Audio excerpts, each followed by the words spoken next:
Welcome to our final talk at Swiss Cyberstorm 2021. It's been a great day so far, and I'm very happy to welcome Mario Heiderich for the second time. Well, he wasn't speaking here, but he was speaking in the other stage. He was speaking cross-site scripting, so a technical talk, and now we get to see a not-so-technical talk. Mario is well known for flamboyant predictions about the future, and today we'll also look back at the last 1.5 years and the reasons why we didn't do a conference last year, and then with a very personal view on developments that happened that pandemic forced on us.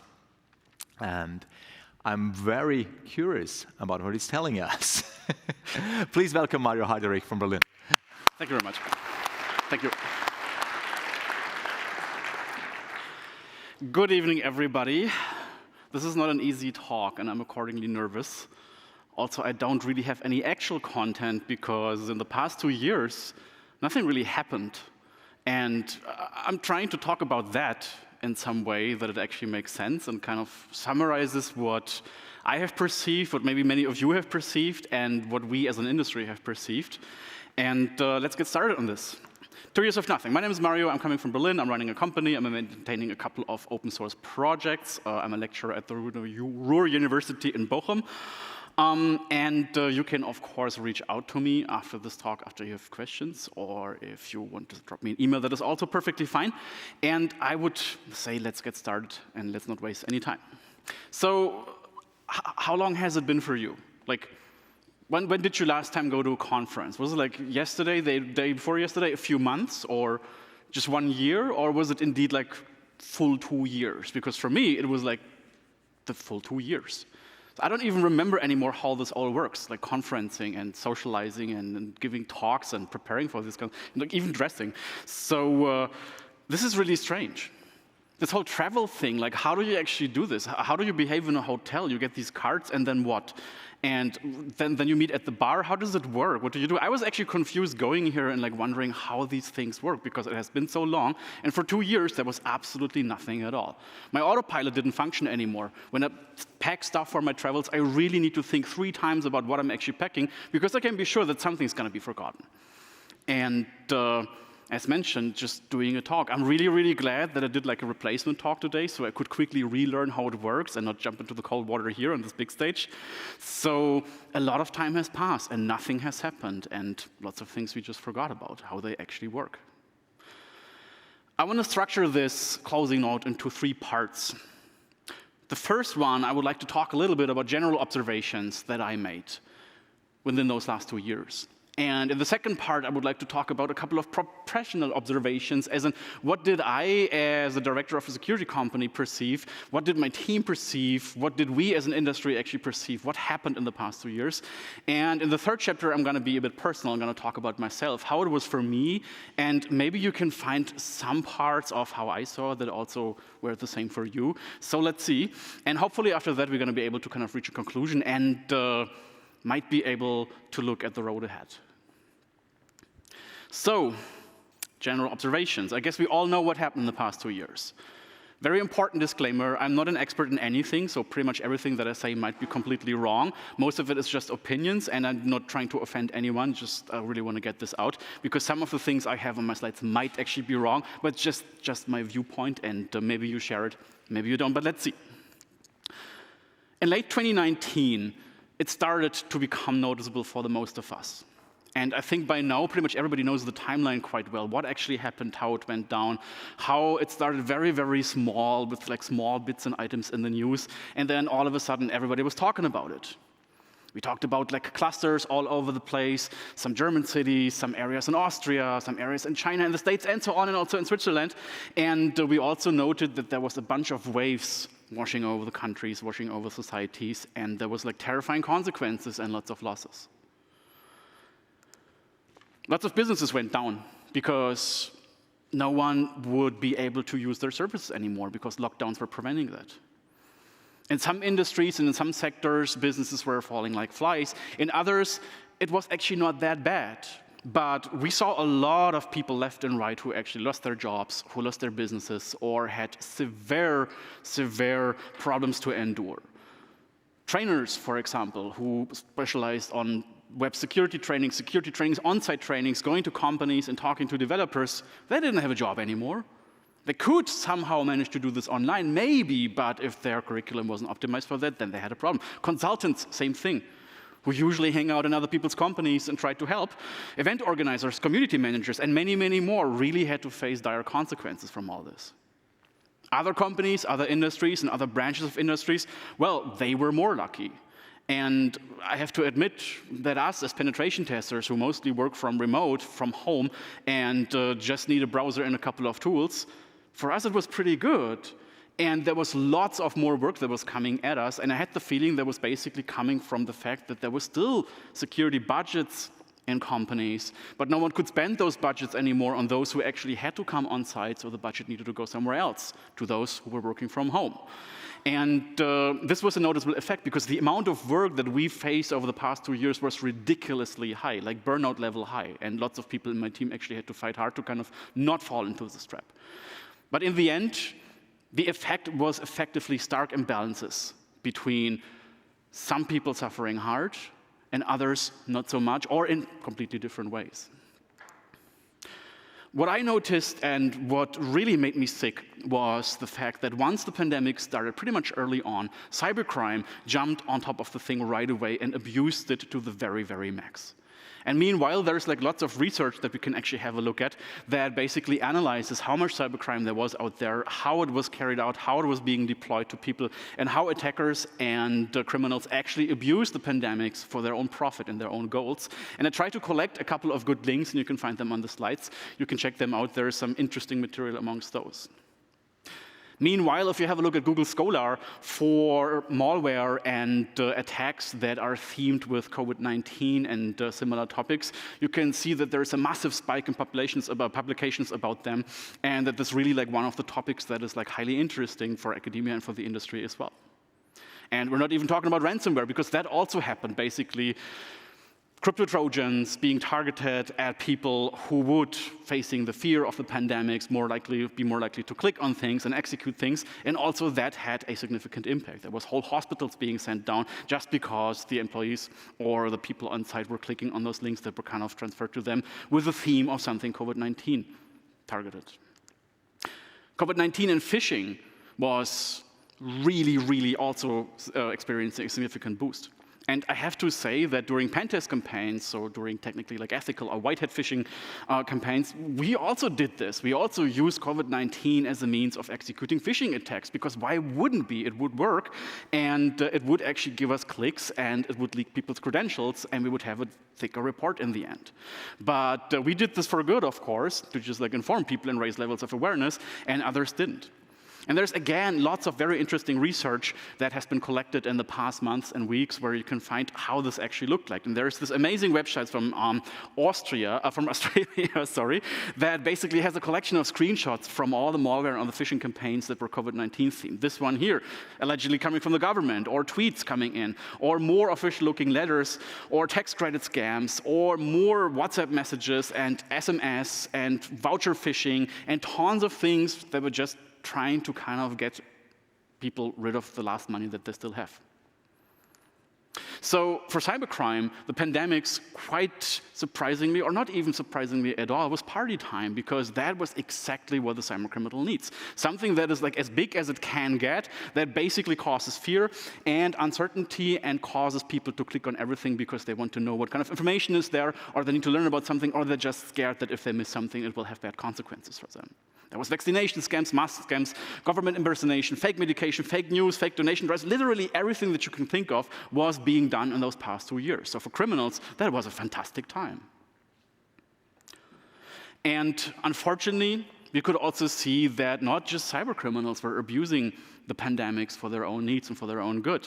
Because basically, some people had the intention of messing up society with incredible amounts of fake news and, again, incredible amounts of FUD that they were spreading amongst people. And again, as mentioned, there's a lot of research that you can have a look at with blog posts and articles and papers that kind of summarize the situation a little bit. So if you haven't caught much of that, you can inform yourself and just like check it out. So one of the things that I noticed that over the past 2 years, well, gut feeling started to become bigger than science. And that no matter what the scientists would tell you, or no matter what the current consensus of science was, people would just like blindly trust their gut feeling and just like not do things. And that was causing, at least from my perception, a big fracture and a big crack in society. And I got stuck once in a anti-COVID demonstration that was like illegal and in Berlin, but the police didn't stop it, and I was stuck in there with my taxi. And that was a little bit scary, but we would face pictures like this, where people were talking about like dictatorship. And like this, where people were like really, really incredibly angry over what is happening and didn't really know how to challenge their anger, and then went to the streets and blamed someone. Maybe the government, or maybe evil scientists, or whatever came to mind. I found this one as well from Switzerland, and they have like these amazing bells. We don't have those in Berlin, but apparently there was like also like a global trend, and whichever country you looked at, you would find angry people on the streets trying to fight against something, but not really sure against what actually. So there was a lot of effects that we could feel, and needless to say, in the time frame that I have, I cannot talk about all of them. There was just like some of the more important ones that I managed to catch and collect for this particular presentation. One thing that I actually noticed is that the pandemics didn't really force all of us to wear our masks or put them off all the time, but it also kind of did other things, because it basically kind of unmasked a lot of things that have been going wrong in the first place before the pandemics already, and kind of showcased and highlighted how many mistakes we might have done that were just not really well visible. And that would, for example, show in how the state was organized with their response to the epidemic, sometimes with a fax device. That would show in schools being completely unprepared for digital education, at least in Germany, or at least in Berlin, I want to say. I'm not sure how it was here.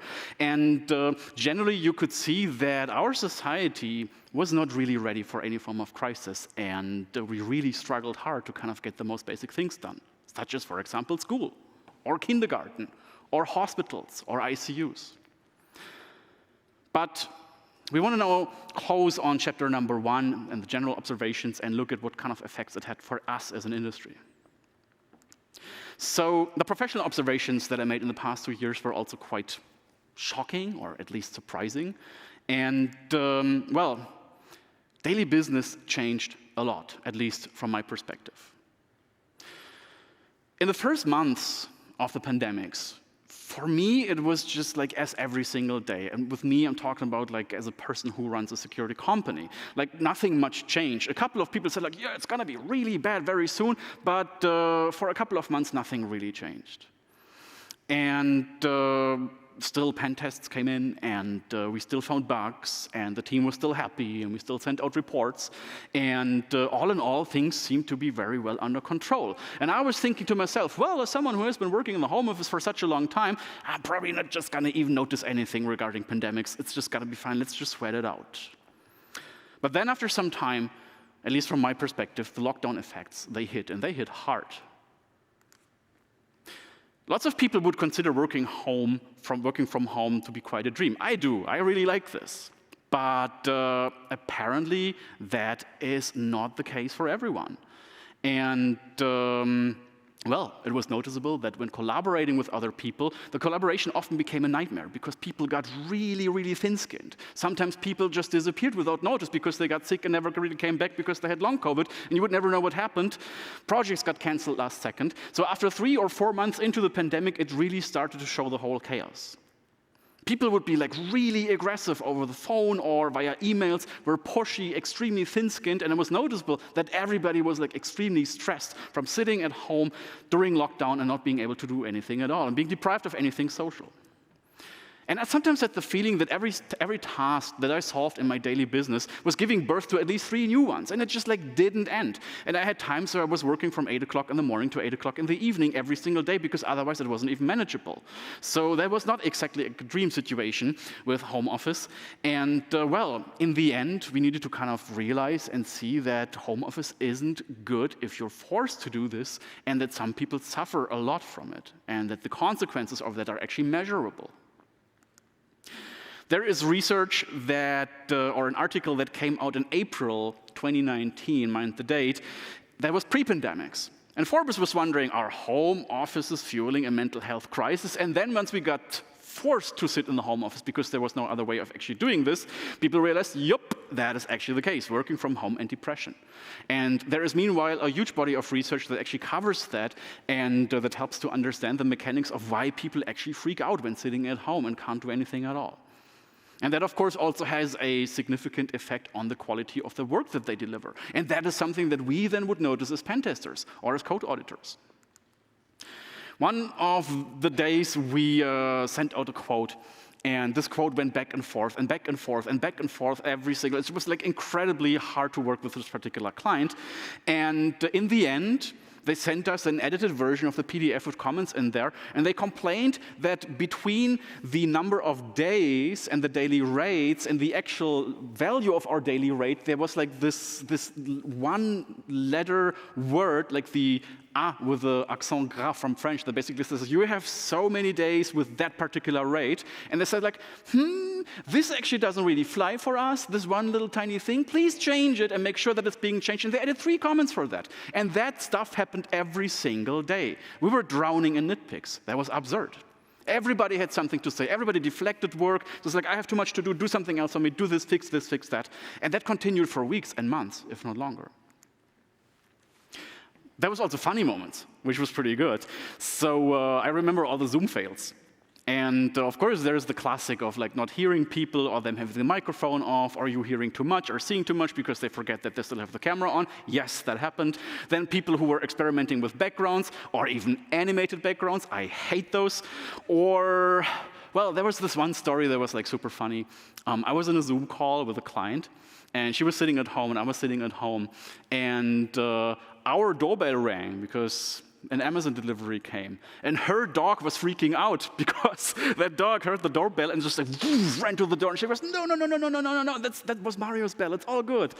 And so yeah, that could be probably interesting in a real life scenario for an attack or something like this. We had situations where people were kind of creating video and animated background where they themselves would walk through the background and everybody else in the call would completely freaked out. And my absolute favorite was, there was like a dude from a client, and he was sitting at home, and his room was like super unkept. Like there was like stuff lying around all over the place, like empty bottles. And I saw this like blinking for like a small second, and then he changed the background to a tidied up version of his room. And I was like, holy smokes, that is genius. That is so good. Oh man. So there was funny moments too. I had this as a background for quite some time, but people got irritated. I used this one, but people didn't understand it. So I also thought about other things that you could actually do to kind of stress people the max when you have them on a Zoom call. Like, for example, someone else speaks, but you move your lips. And people are like, what is happening? Or you play like a very loud 10 kilohertz sound in the background, and you don't tell people that it's actually you. Or you take your laptop and you move it in circles in front of your face and see people actually getting sick, and so on and so on. So there's lots of stuff that you can actually do to kind of spice it up a little bit. But yeah, let's kind of move away from that. What we actually noticed, and that was interesting, and maybe you share that observation. Maybe you noticed the same thing. There was more bugs. Like during the pen tests that we did, like bugs kept popping in places where we've never seen them before. SQL injection was something that believed to be mostly dead because we didn't find it anymore because frameworks would protect us, et cetera, but all of a sudden SQL injection was all over the place again. We found tons of critical bugs in applications that were formerly secure. And we contacted the clients and was like, what are you doing? We've been testing you for 6 years, and all we found so far was like low severity issue, and now 3 crits. What is happening? And I think, and that's just a hypothesis, I think that also probably might relate to being trapped in the home office. Because you can't really focus on work anymore. If you have kids at home, you need to do homeschooling as well. How are you supposed to write secure code in that time? Like, how? It's hard enough to kind of focus on that at work with like your headphones on for 8 hours and getting into the flow. But at home with your kids running around and requiring like homeschooling, how? It's impossible. Then one might say that actually fewer hours of work could be delivered because you were sitting at home, of course, and you couldn't focus on work all the time. You had to kind of spend your attention here and then cook something and do something there and so on and so on. So you wouldn't be able to kind of invest the full time that you would usually invest into programming and designing secure software.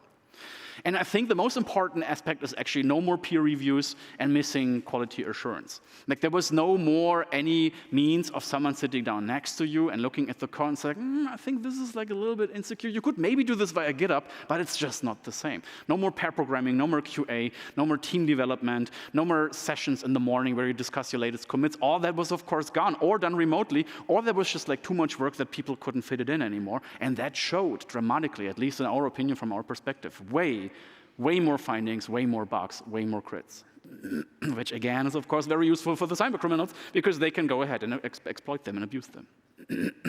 Sorry. So I think we can kind of generalize at this particular point and say that the forced home office, as necessary as it was, created bad vibes for many people. Even for myself, as someone who was like really routine in working in the home office effectively since 2007, I noticed it and I was just like close to burning out. And from that, you of course get bad software. More overwhelmed developers means more insecure software. More insecure software means, of course, more cyber attacks and even more fallout and more negative consequences of the whole thing. So it's a vicious circle. And I hope that we can break out of this anytime soon. Or, in case we have another lockdown, that we find means of actually being better with that and still making sure that the software quality can be kept on a reasonable level. But we don't know. Let's see. And now, I would like to talk about a couple of personal observations that are things that basically I noticed with myself and of which I oftentimes was quite surprised that it went down like this. And maybe you can relate to those, maybe not. Maybe you have tips how to make those things better, maybe not. Maybe I have tips for you if you had the same effects and it can get better. And I mean, that's why we're here in the first place, to make things better together. So one of the personal effects that, as mentioned earlier, I experienced was that home office and the way of working with other people was really, really so much harder than ever before. It was a nightmare. There was times when I really couldn't do it anymore. I was like literally stopping to work, went to the bedroom, fell down on the bed and fell asleep because I was so exhausted and so tired. And technically not much had changed, but still, like it was so exhausting and so challenging. And I think the chaos around us and all the problems, they were having a ripple effect and basically dragging, even if you see yourself as someone who was like quite routine in this particular scenario, down and causing negative effects. And to be quite honest, in early 2021, I was like really thin-skinned. I was half burnt out, cabin fever-ridden, bad sleep, bad mood, and I was not myself anymore. And the realization came that certain things had to be changed. And I talked to a lot of people yesterday already during like the speaker dinner and other socializing. And some said like, yup, I had the same effect and I did the same things. I needed to change things. I needed to change processes. I needed to change my own life. I needed to kind of be more mindful and be more careful how I deal with my own psyche and with my own body, because this way it just doesn't work anymore. And I think we are now at a point where we're sitting in this room with 150, 100, something like this people, and that is amazing. And we're now at the point where we can think about how to make sure that we don't go crazy and that it's not going to be as bad as it was, even if the lockdowns come back. How can we kind of start restructuring things for ourselves, for our companies, for our teams, and for our own mental health to kind of live with the new normal? And how can we kind of install more mindfulness and more strictness with certain things, and kind of be able to eliminate bad influences and replace them with good ones so we stay sane over time? One of the good things that happened to me during the pandemics, because I was so scared of COVID, I stopped smoking. I was smoking quite a lot before, like usually in the evening hours, and I just like stopped that, so that's a good thing. Another good thing that we installed was like to have regular walks. We never did that before. Now every single day, 1 o'clock, we go out, we have a walk, we explore the area. That was also a good thing. And that is what I mean, like small things that help us to stay sane and help us to kind of get better again, because that also implicitly will mean that the people around us will get better and that the whole situation will, well, hopefully improve. So, to conclude this talk with a little bit of time left, I think I have effectively 2 minutes left for actually you hearing my voice, and then questions. I want to kind of talk a little bit about like the possible road ahead and what we can actually do to keep things where they are right now or improve them even further. Because I think we're, again, somehow on the right track right now. I mean, we're sitting here, which is a fantastic sign. And One of the things that, of course, comes to mind is like the vaccination rates. And I was always like, the vaccination rates in Germany are not that very high, just like 60-something%. And then I checked Switzerland, and they were even lower, so I felt a bit better, sorry. But I think we need to work on this. Like, people need to vax. Like, this is the way to go. Everybody here in this room, I guess, is vaxxed, because that was one of the preconditions, no? Was it? I hope, or at least that would be like a good thing. But I think we as a society, we can still get better, and we can try to kind of eliminate the fear in people who are skeptical about the whole thing, deliver them rational and reasonable explanations, and just convince them without force to do the right thing for them and for others. Because without that whole vaccination thing, events like this one can't happen. It's just not possible. It's still a certain risk, but without it wouldn't be possible in the first place. And we want to do these kind of things, right? So I guess, and again, this is like, I'm not an expert, this is just my personal opinion. I don't think this pandemic is gonna go anywhere anytime soon. Not with those rates. Like, this is just not gonna happen. We're like at around 60% in most European countries, unless you look up to the north, or Denmark, which has like allegedly 90%. Mutations can still happen. It can still go sideways. And it's nothing that is like gonna be gone tomorrow. Yes, we're here, but it might also be that in 2 months we can't do this anymore because winter might suck. But we are here right now. And I think we are here right now mostly because of really amazing scientific achievements and us doing the right thing. And, us having like a really, really strong drive of saying like, hey, let's hang out again, let's be together again, let's socialize again. Let's just like sit at the bar and drink something together, like yesterday evening, for example, because that was awesome, and we couldn't have it before. For me, that was pretty much the first time in 2 years that actually happened. I was anxious because I didn't know how to drink and socialize anymore. And this shouldn't happen again, we can do better. So, I had to address this at some point. In 2019, I did the closing note at the Global AppSec in Amsterdam. And I really feel bad about this. I shouldn't have done this, because I was trying to be funny. And I was trying to kind of do a talk that covers the history of InfoSec. And then in the middle of the talk, do predictions about the future. And I made one prediction that I'm not proud of. That I really feel bad about, and that basically said, all OWASP conferences are canceled until 2050. And then that happened. So I'm not gonna make any predictions anymore at all, like that was the last one forever. And I hope that we're gonna be fine again in 2050. So we're still having like how many years left? A bunch, so that should be good. But I really feel bad in hindsight about this prediction, because you say something in fun, and like a funny way, and then just like what happens is that it actually comes true and all the conferences whoosh, are canceled. So yeah. Now we're in 2021, and we need to look into the future. We need to look in the coming years and months. And let's try to not work towards canceling all conferences until 2050. But let's maybe do it in such a way that we're like mindful and careful about the events we're planning to have. Does it make sense to go to the next binge drinking event with 10,000 people via plane and then get infected there? Or should we just like stay at home and look out for the next small local conference and meet with people there in a safe manner with a good framework and good security measures? I think the latter path might be the way. More small events, more local events where you can actually go by train, don't have to go to the airport, and are not basically just there for the binge drinking. But in the end, we should also kind of make sure that we have as many of them as possible. Fewer large, huge mega events and more small events where we can get together and basically catch up with the socializing that we couldn't do for the past 2 years, because I think that is the way to go, but that's just my opinion as mentioned.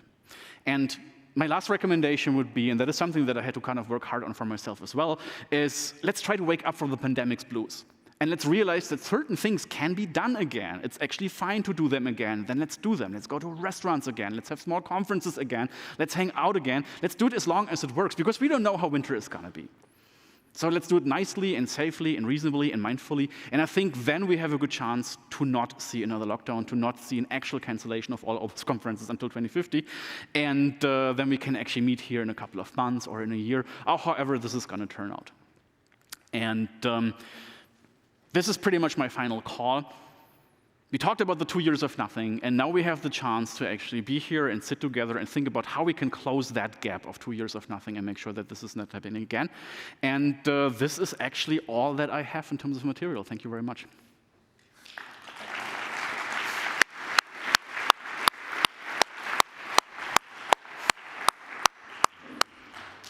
Thank you very much, Mario. As a parent, I can relate to many of these experiences that you made during the pandemic. Maybe somebody wants to chime in on that. It's hard to ask questions now after that talk, but I can relate with 2 stories about this. At 2020 New Year's Eve, so the end of 2019, I took a New Year's resolution for the year 2020. I want to spend more time with my kids and my family at home. Sorry how this turned out. And there was a second thing. I quit a consulting gig after several years, and I called for a union. So at the end of 2019, I quit the contract, said, goodbye guys, it's time for me to leave, but let's meet next summer. In our garden, we do a barbecue. And the team lead would say, unfortunately, I cannot be there, and I'm going to Norway on holiday for like a month or so. So I said, okay, I'm going to do everything I can to make you attend my barbecue. He attended. And I felt really bad about these predictions. And one thing that resonates with me when I see how you endured this in East Berlin is that Switzerland is very often a bit of a safe place, because for many of us, including me, it was not as tough as that. We saw all these effects, but then not as crazy. But maybe that's only me. Maybe I'm lucky. But then I have only 3 kids. Good.